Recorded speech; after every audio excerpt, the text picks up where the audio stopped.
नमस्कार मित्रांनो, आजची अत्यंत दुःखाची आणि असह्य बातमी।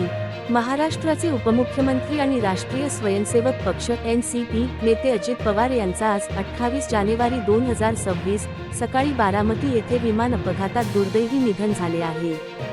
घडलेले अपघात आज सकाळी विमान बारामती हवाई मैदानावर उतरायच्या वेळी क्रॅश झाले आणि त्यात अजित पवार यांच्यासह कुल 5 लोकांनी आपले प्राण गमावले। स्टार अजित पवार हे 66 वर्षांचे होते आणि ते महाराष्ट्राचे उपमुख्यमंत्री म्हणून सेवेत होते। अजित पवार हे महाराष्ट्रातील प्रभावशाली राजकीय नेतृत्वातील महत्त्वाचे नेते होते। त्यांनी महाराष्ट्र सरकारमध्ये अनेक महत्त्वाच्या पदांवर काम केले आहे आणि ते 6 वेळा उपमुख्यमंत्री पदावर राहिले आहेत। शोक संदेश आणि प्रतिक्रिया।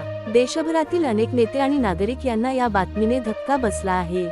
मुख्यमंत्री देवेंद्र फडणवीस यांनी त्यांना मोठा मित्र आणि उत्तम प्रशासक म्हटले।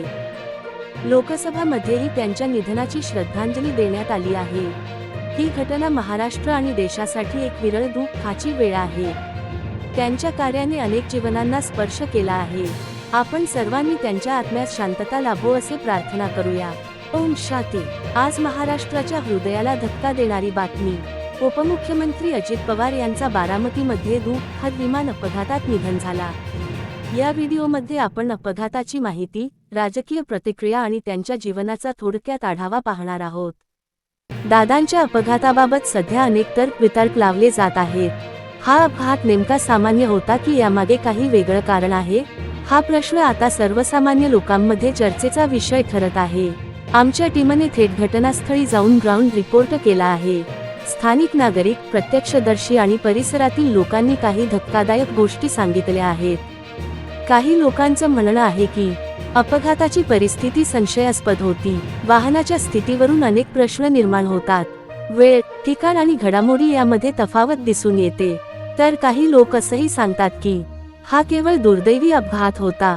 अफवांवर विश्वास ठेवू नये। तपास यंत्रणांचा अहवाल महत्त्वाचा आहे। सध्या प्रशासन आणि संबंधित यंत्रणा या संपूर्ण प्रकरणाचा तपास करत आहेत। अधिकृत माहिती येईपर्यंत कोणत्याही निष्कर्षावर पोहोचणं योग्य ठरणार नाही। मात्र एक गोष्ट नक्की, या घटनेमुळे संपूर्ण राज्यात खळबळ उडाली आहे। या बातमीबाबत तुमचं मत काय आहे? हा अपघात होता की काही वेगळं? कमेंटमध्ये नक्की सांगा। अशाच विश्वासार्ह आणि ताज्या अपडेटसाठी व्हिडिओला लाईक करा, शेअर करा आणि चॅनलला सबस्क्राईब करा।